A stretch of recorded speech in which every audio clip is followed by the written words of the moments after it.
জাহানারা তো hot topic, এটা আসলে কেউ কথা না বলেও পারে না। এইটা যখন আপনি দেখেছেন শুনেছেন, আপনার ইনস্ট্যান্ট আসলে কি ভাবনাটা এসেছে? দেখেন, অপরাধ প্রমাণিত হওয়ার আগে কাউকে অপরাধী বলা একটা অপরাধ। তো বিসিবি 15 দিন সময় নিয়েছে, একটা তদন্ত কমিটি করেছে। আমাদের অপেক্ষা করা উচিত 15 দিন পরে যদি উল্টাপাল্টা কিছু হয় ডেফিনেটলি আমরাই ফেস করবো। শুধু তো ক্রীড়াঙ্গন না, আপনিও সঙ্গীতের সাথে আছেন, সব ইন্ডাস্ট্রিতেই তো নারীদের সেই সুরক্ষা, সেফটি অ্যান্ড সিকিউরিটি সব কিছু মিলে এই জিনিসটা সবারই তো আসলে সেরকম হওয়া উচিত। অবশ্যই আমরা তো বিশ্বাস করি যে আজকে নারী ক্রিকেটে বাংলাদেশ যে উচ্চতায় আছে সেটার ধারাবাহিকতা ধরে রাখতে হলে আমাদেরকে এই সমস্ত ফালতু প্রবলেমগুলো সলভ করতে হবে এবং খুব কঠোরভাবে সলভ করতে হবে। যেহেতু আমরা বোর্ডে মাত্র নতুন 1.5 মাস হয়েছে আমাদের, আমরা চেষ্টা করছি কোনো রকম বিতর্ক ছাড়া যেগুলো হয়েছে অতীতে সেগুলো যেন আমরা ক্যারি না করি, আমরা একটু ধারাবাহিকতা যেন বন্ধ করে দিই, আমরা সেই চেষ্টা করে যাচ্ছি। আমি আসলে বিপিএল সাথে সম্পৃক্ত না, যতটুকু জানি যে 5টা দল খেলছে এখন পর্যন্ত, আর আপাতত কোনো সম্ভাবনা আমি দেখছি না। আমি গতকালকে আলাপ করেছি এই বিষয় নিয়ে, বিপিএল নিয়ে। আপাতত 5টা দলের চূড়ান্ত তাদেরকে নিয়ে খেলা হবে। আসিফ আকবরকে দেখলাম যে পার্বত্য অঞ্চলে নানা জায়গায় যাচ্ছেন, ক্রিকেট উন্নয়নে নানা কাজ খুঁজছেন, আসলে কি করা যায় লোফলসগুলো।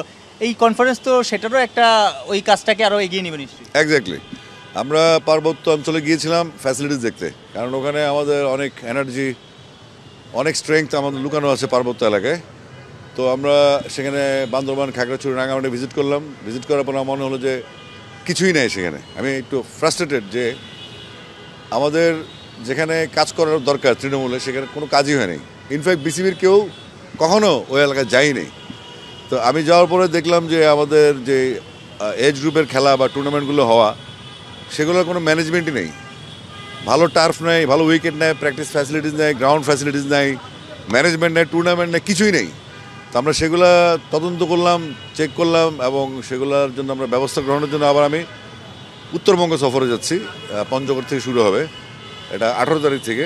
তো আমরা মোটামুটি 10টা জেলাকে টেস্ট কেস হিসেবে নিচ্ছি এবং সেখানে যে যে ধরনের ফ্যাসিলিটিস দরকার আমরা বোর্ডের সাথে কথা বলেছি। বোর্ড যে কোনো ফ্যাসিলিটি দিতে প্রস্তুত, কিন্তু ম্যানেজমেন্ট আমাদেরকে এনশিওর করতে হবে যে আমরা যে জিনিসগুলো দিব বা যে উন্নতির জন্য কাজ করব সেগুলোর জন্য মানুষজন বা যারা খেলবে, যারা এজ গ্রুপে যারা আছে, যারা টুর্নামেন্ট খেলবে, তারা যেন ভোগ করতে পারে এবং সেটা সুফল যেন আমাদের কাছে আসে, সেই লক্ষ্যে আমরা কাজ করে যাচ্ছি।